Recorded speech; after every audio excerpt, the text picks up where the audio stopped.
বন্ধুরা তোমাদের আগেই বলেছিলাম টক্সিক কিন্তু কোনোভাবেই জিততে পারবে না ধুরন্ধর টুর কাছে, কারণ ধুরন্ধর টু কিন্তু একটা আলাদা লেভেলেই সবাই কিন্তু একটা ক্রেজ আছে।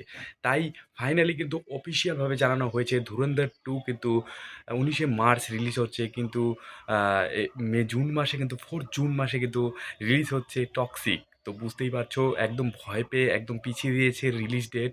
কারণ টক্সিকের যে একটা আলাদা দবদবা আছে, সেটা কিন্তু কোনোভাবেই থাকবে না ধুরন্ধর টুর কাছে। কারণ ধুরন্ধর টু কিন্তু একটা আলাদাই, কারণ ধুরন্ধর টু একা একটা ল্যাঙ্গুয়েজে কিন্তু অনেক হিট করেছে।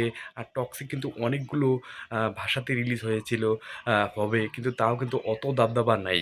বাইরে কিন্তু 5,000 মাত্র প্রিমিয়ারে বিক্রি হয়েছে। আর তাছাড়াও কিন্তু ধুরন্ধর টু কিন্তু ৭৯,০০০ কিন্তু বিক্রি হয়েছে। তো বুঝতেই পারছো ধুরন্ধর টু আলাদা একটা লেভেল।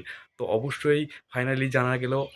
এর মধ্যে আপনাদের কি মতামত অবশ্যই কমেন্ট সেকশনে লিখতে ভুলবেন না। আজকের মতো ভিডিও এখানে ছিল। আর এরকম টাইপের অনেস্ট টাইপের ভিডিও পাওয়ার জন্য একদম অফিসিয়াল চ্যানেলে অবশ্যই সাবস্ক্রাইব করতে ভুলবেন না, ভিডিওটা শেয়ার করবেন।